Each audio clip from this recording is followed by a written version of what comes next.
वो डॉक्टरों की फौज जो ब्रिगेड ये तैयार की जा रही है, सीने पर चढ़ करके जवाब देने के लिए तत्पर भी सरकार है। इनको पहचानो, इनको ढूंढो, इनको पहचानो, इन चेहरों को पहचानो, सबकी जांच करो। जहां जहां ये आस्तीन के सांप हैं, इनको ढूंढो।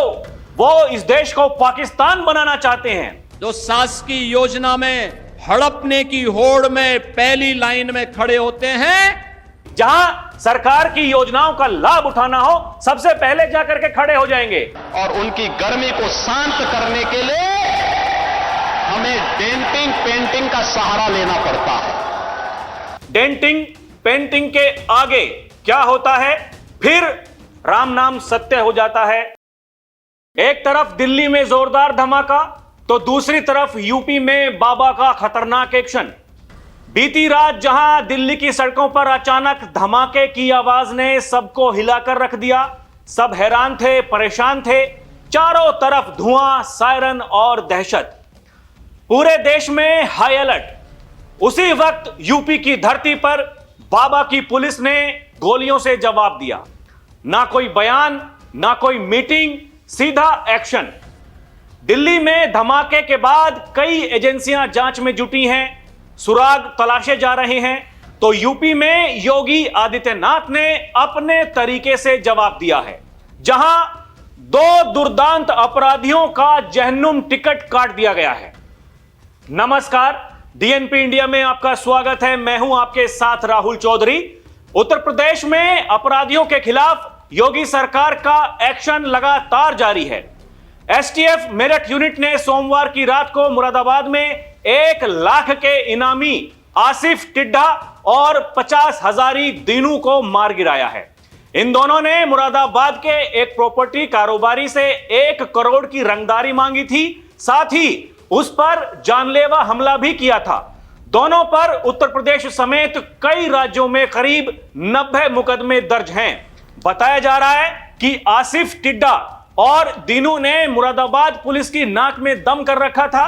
प्रॉपर्टी कारोबारी हाजी जफर को टिड्डा गैंग ने फोन पर धमकी देकर 1 करोड़ रुपए की रंगदारी मांगी थी और ना देने पर हत्या करने की धमकी भी दी थी। आसिफ टिड्डा खुद हाजी जफर के ऑफिस पहुंचा और हथियारों के बल पर 2 लाख रुपए और अन्य सामान लूटकर भाग गया था। इसी साल सितंबर को हाजी जफर के घर पर आसिफ टिड्डा गैंग ने फायरिंग भी की थी। कुख्यात बदमाश आसिफ उर्फ टिड्डा मूल रूप से गाजियाबाद जिले के गांव कलछीना का रहने वाला था। वो 4 भाई बहनों में सबसे बड़ा था। 8वीं तक पढ़ा टिड्डा बचपन से ही आपराधिक गतिविधियों में लिप्त हो गया था। पिता की मौत के बाद वो परिवार को लेकर मेरठ के रशीद नगर में रहने लगा। वहां उसने अपने जैसे कुछ और लड़कों के साथ मिलकर एक गैंग बनाया और लूटपाट की वारदातों को अंजाम देने लगा। 2005 में ब्रह्मपुरी थाने में उसके खिलाफ चोरी का पहला मुकदमा दर्ज हुआ था।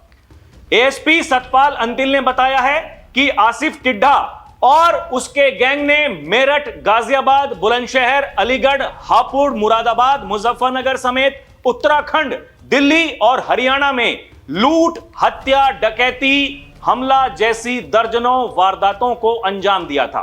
2013 में मेरठ पुलिस ने उसकी हिस्ट्री शीट खोल दी थी। वर्तमान में उसके खिलाफ 65 मुकदमे दर्ज थे। वहीं मुठभेड़ में ढेर हुआ दूसरा आरोपी दीनू मेरठ के सरूरपुर थाना क्षेत्र के गांव खिवाई का रहने वाला था। वो भी 2007 से अपराध की दुनिया में उतरा और आसिफ के गैंग से जुड़ गया था। सरूरपुर थाने में 2009 में उसकी हिस्ट्री शीट खोली गई थी। आरोपी दीनू मुजफ्फरनगर में मार्च 2020 में डकैती और अपहरण के बाद हत्या करने की वारदात में शामिल था। मुरादाबाद के कटघर थाने में रंगदारी मांगने, वसूली, हत्या के प्रयास और धमकी देने के संबंध में मुकदमा दर्ज किया गया था। मुकदमे में बरेली एडीजी ने आसिफ टिड्डा पर 1 लाख रुपए और दीनू पर 50,000 का इनाम घोषित किया था। एसटीएफ ने सोमवार रात मुरादाबाद के भोजपुर में उन्हें घेर लिया। कार्रवाई में आसिफ और दीनू दोनों को गोली लगी। अस्पताल में उनकी मौत हो गई। आरोपियों से एक कार्बाइन और 3 पिस्टल समेत काफी कारतूस बरामद किए गए हैं। दर्शकों, ये वही लोग हैं जिनके बारे में योगी ये कहते हैं कि समय समय पर इनको गर्मी आने लगती है, इनकी बुरी आदतें कभी जाती नहीं हैं और फिर इनकी गर्मी को शांत करने के लिए हमें डेंटिंग पेंटिंग का सहारा लेना पड़ता है। डेंटिंग पेंटिंग के आगे क्या होता है? फिर राम नाम सत्य हो जाता है या फिर जहन्नुम का टिकट काट दिया जाता है। इनका जहन्नुम का टिकट कट चुका है। दर्शकों, ये देखिए, मैं आपको बताने वाला हूं कि ऐसे जो दुर्दांत अपराधी हैं उनके बारे में योगी क्या कहते हैं और डबल इंजन की सरकार कैसे काम करती है। योगी कह रहे हैं आज हर दंगाई और माफिया को उसी की भाषा में उसके सीने पर चढ़कर सरकार जवाब देने के लिए तत्पर है। और योगी ये कहते हैं कि कुछ लोगों को शांति अच्छी नहीं लगती और उनकी गर्मी को शांत करने के लिए हमें डेंटिंग पेंटिंग का सहारा लेना पड़ता है। सुनिए क्या कह रहे हैं योगी आदित्यनाथ। हर दंगाई हर माफिया को उसी की भाषा में जवाब देकर के उसके सीने पर चढ़ करके जवाब देने के लिए तत्पर भी सरकार है। कुछ लोग हैं जिनको शांति अच्छी नहीं लगती, कल्याण अच्छा नहीं लगता, कल्याण अच्छा नहीं लगता। जब भी कोई हिंदू पर्व और त्योहार आता है उनको गर्मी आने लगती है और उनकी गर्मी को शांत करने के लिए हमें डेंटिंग पेंटिंग का सहारा लेना पड़ता है। दर्शकों, इसके अलावा बाबा ये कहते हैं कि अगर प्रदेशवासियों की सुरक्षा में सेंध लगाने की कोशिश करोगे तो फिर अगले चौराहे पर यमराज उसका इंतजार कर रहा होगा और यमराज के घर के लिए फिर उस अपराधी का टिकट हम कटवा देंगे। और बाबा ये कहते हैं ये उन लोगों के लिए भी संदेश है जो लोग माफिया को अपना शागिर्द बनाते हैं, उनकी कब्र पर जाकर फातिहा पढ़ते हैं, माफिया को गले लगाकर गरीबों का शोषण करते हैं। अब उत्तर प्रदेश में ऐसा नहीं कर पाएंगे। सुनिए क्या कह रहे हैं बाबा। जो भी बेटी की सुरक्षा में सेंध लगाएगा उसका यमराज के घर के लिए टिकट कटवा देंगे। और ये उन लोगों के लिए भी संदेश है जो लोग माफिया को अपना शागिर्द बनाते हैं, उनकी कब्र में जाकर के फतिया पढ़ते हैं, उन माफिया को गले लगा करके गरीबों का शोषण करते हैं या करवाते रहे हैं। अब उत्तर प्रदेश में तो नहीं कर पाएंगे, उत्तर प्रदेश की जनता तो उनकी असलियत समझ चुकी है, इसलिए उनको जवाब देती है।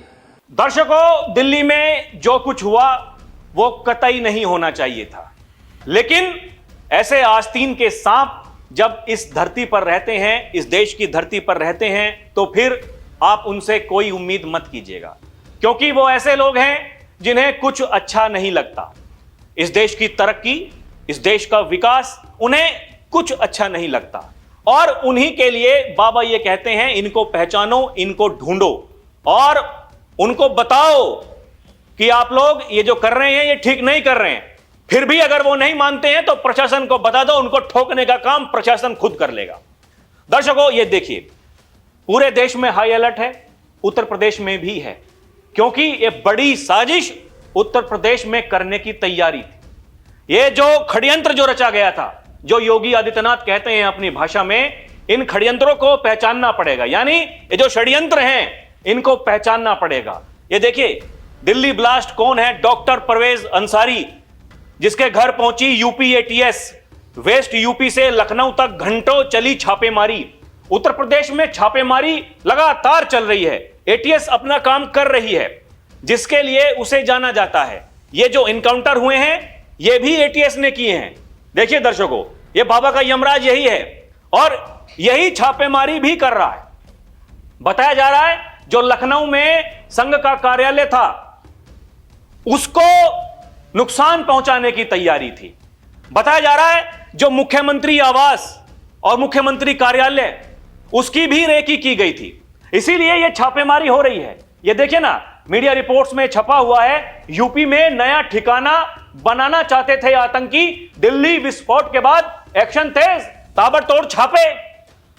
दर्शकों, एटीएस अपना काम कर रही है और इसलिए यह महत्वपूर्ण है। योगी ने रात को ही आदेश दे दिए थे, सबकी जांच करो, जहां जहां ये आस्तीन के सांप हैं इनको ढूंढो।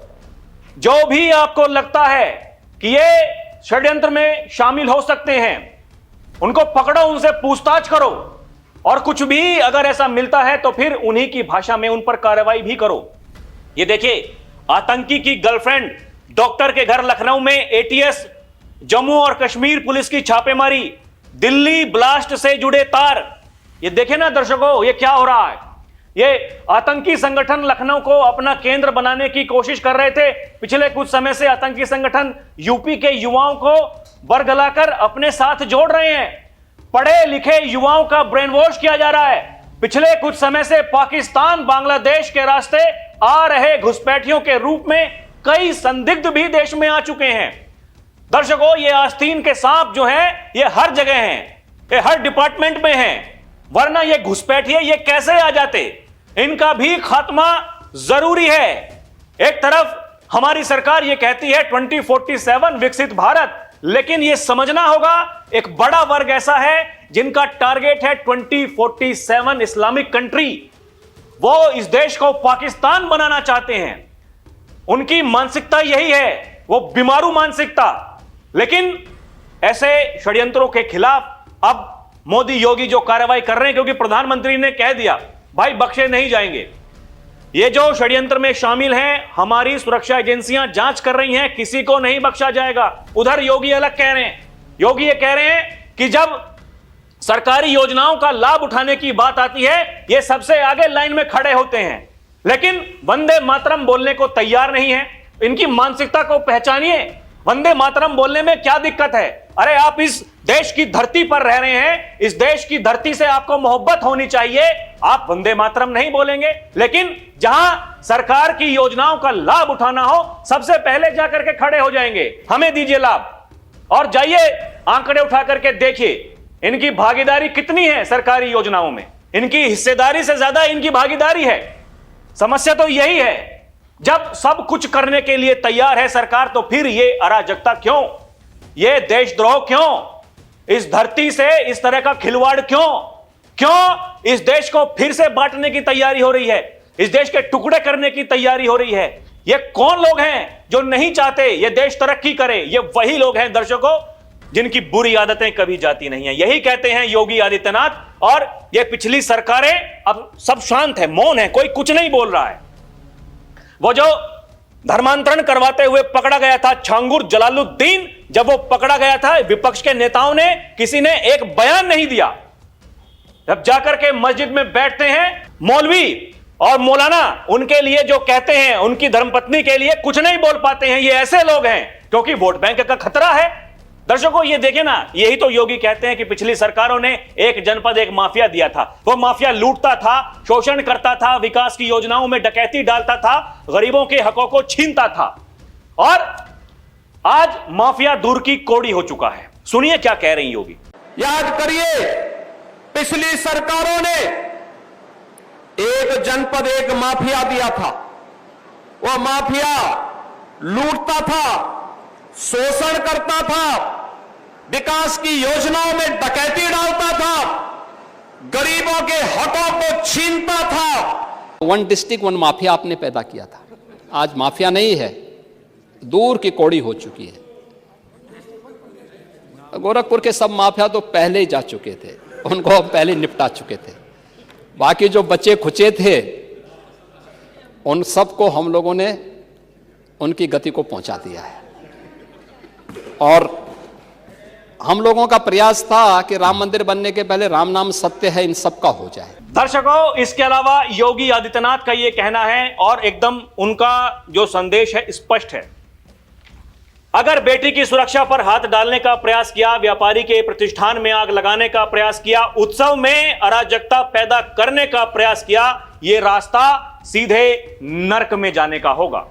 और जैसे कि मैंने कहा, योगी ये कहते हैं इन लोगों को पहचानो, पहले इनको बताओ कि तुम गलत कर रहे हो। नहीं मानते हैं तो प्रशासन को बता दो। देखिए वही लव जिहाद, धर्मांतरण और गो तस्करी जैसी राष्ट्र विरोधी गतिविधियों के प्रति हमें सतर्क रहना पड़ेगा। अगर कहीं कोई भूल से भी इस प्रकार की गतिविधियों में लिप्त है, उसकी सूचना समय पर पुलिस और प्रशासन को उपलब्ध करवाइए। उपचार की व्यवस्था हम स्वयं कर लेंगे। सुनिए क्या कह रहे हैं योगी आदित्यनाथ। डबल इंजन की सरकार है, अगर बेटी की सुरक्षा पे हाथ डालने का प्रयास किया, व्यापारी के प्रतिष्ठान में आग लगाने का प्रयास किया, उत्साह और उमंग के उत्सव में कहीं पर अगर अराजकता पैदा करने का और उपद्रव पैदा करने का कुत्सित प्रयास किया, तो मान करके चलिए कि ये रास्ता उनका सीधे नरक में जाने का होगा, सीधे नरक में। हमें लव जिहाद और धर्मांतरण जैसी राष्ट्र विरोधी गतिविधियों के प्रति सतर्क रहना होगा। गौ तस्करी और गौ कसी करने वाले तत्वों के खिलाफ सतर्क रहना होगा। अगर कोई कहीं भूल से भी इस प्रकार की गतिविधियों में लिप्त है, उसकी सूचना ससमय आप पुलिस को और प्रशासन को उपलब्ध करवाइए। बाकी का इंतजाम हम स्वयं कर लेंगे। उनका क्या उपचार होना है, उपचार की व्यवस्था हम स्वयं कर लेंगे। दर्शकों, उत्तर प्रदेश में एक तरफ विकास अनवरत आगे बढ़ रहा है। बाबा ये कहते हैं कि विकास का कोई विकल्प नहीं हो सकता है। ये जाति, मत, मजहब, क्षेत्र, भाषा, इनके आधार पर विकास नहीं होगा। और ये सरकार ने तय कर रखा है कि हर किसी को आगे बढ़ाने के लिए हमें प्रयास करना होगा। विकसित उत्तर प्रदेश, विकसित भारत, ये हमारा संकल्प है। और दुनिया में ऐसी कोई ताकत नहीं है जो भारत को विकसित होने से रोक सके, बाबा ये कहते हैं। लेकिन समस्या तब पैदा होती है जब इसी देश में रहने वाले कुछ नेता वो ये चिट्ठी लिख करके देते हैं अखबार में, जब कटिंग छपती है कि भारत कभी विकसित नहीं बन सकता। इस देश की विडंबना ये है। योगी ये कहते हैं ये वही लोग हैं जो केवल सत्ता के लिए काम करते हैं। जब कुछ ऐसा होगा तो कुछ नहीं बोलेंगे, कुछ नहीं बोलेंगे, सब शांत हैं, खामोश हैं, क्योंकि पता है कौन लोग हैं इसके पीछे। वो डॉक्टरों की फौज, जो ब्रिगेड ये तैयार की जा रही है इस देश को मूर्ख बनाने के लिए, ये सारे डॉक्टर पकड़े जा रहे हैं। समझिए, डॉक्टर, दर्शकों, डॉक्टर। अभी तक ये कहा जाता था ये अनपढ़ लोग जो पढ़े लिखे नहीं हैं, अशिक्षित हैं, उनके हाथ में पत्थर दिए जाते हैं। भटके हुए लोग उन्हें कहा जाता था। अरे पढ़े हुए लोग, डिग्री लिए हुए लोग, वो यहां अपने घरों में बैठ करके वो इस तरह के षड्यंत्र कर रहे हैं, बम बना रहे हैं। दर्शकों, बम क्या करने के लिए? इस देश में आग लगाने के लिए। एक तरफ इस देश के नेता, कुछ नेता बुद्धिजीवी, वो ये कहते हैं इस देश के जेनजी को सड़कों पर उतरना होगा। क्यों उतरना होगा? किस लिए उतरना होगा? ये क्या प्रयास है? इस देश को कहां ले जाना चाहते हैं? ये क्या हो रहा है? क्या इसका उत्तर किसी के पास में है? दर्शकों, ये राजनीतिक इच्छा शक्ति आप मुझे बताइए, क्या किसी ने यह सोचा था क्या 2047 तक भारत को विकसित बनाना है? क्या किसी ने यह सोचा था क्या कि 31 मार्च 2026 तक भारत को नक्सल मुक्त बनाना है? क्या किसी ने यह सोचा था क्या कि ऐसी सरकार आएगी जो जम्मू और कश्मीर से 370 हटा देगी? क्या किसी ने यह सोचा था क्या, जिसके लिए वर्षों तक, सदियों से इंतजार कर रहे थे यहां देश में रहने वाले लोग कि राम मंदिर बनेगा? ये लोग तो ये कहते थे कि राम मंदिर बनाएंगे, लेकिन तारीख नहीं बताएंगे। योगी इनके बारे में यही कहते हैं, ये रामद्रोही हैं, ये राष्ट्रद्रोही हैं, ये भगवान को काल्पनिक बताते हैं। ये कहते हैं राम तो कभी हुए ही नहीं। कुछ लोग राम मंदिर की रथ यात्रा को रोकते हैं, कुछ लोग अयोध्या में कार सेवकों पर गोलियां चलवाते हैं, अयोध्या को लहूलुहान करते हैं। सोचिए ना मानसिकता क्या है। किस लिए? केवल वोट बैंक के लिए। योगी ये कहते हैं दर्शकों, ऐसे षड्यंत्र से सावधान होने की जरूरत है। ढूंढो, पहचान करो ऐसे चेहरों की, और कुछ मत करो, केवल प्रशासन को बता दो, बाकी उनका उपचार हम स्वयं कर लेंगे। दर्शकों, आपको क्या लगता है हमें कमेंट करके जरूर बताइएगा। अभी के लिए इतना ही। आप देखते रहें डीएनपी इंडिया, हर खबर भरोसे के साथ। नमस्कार, जय हिंद।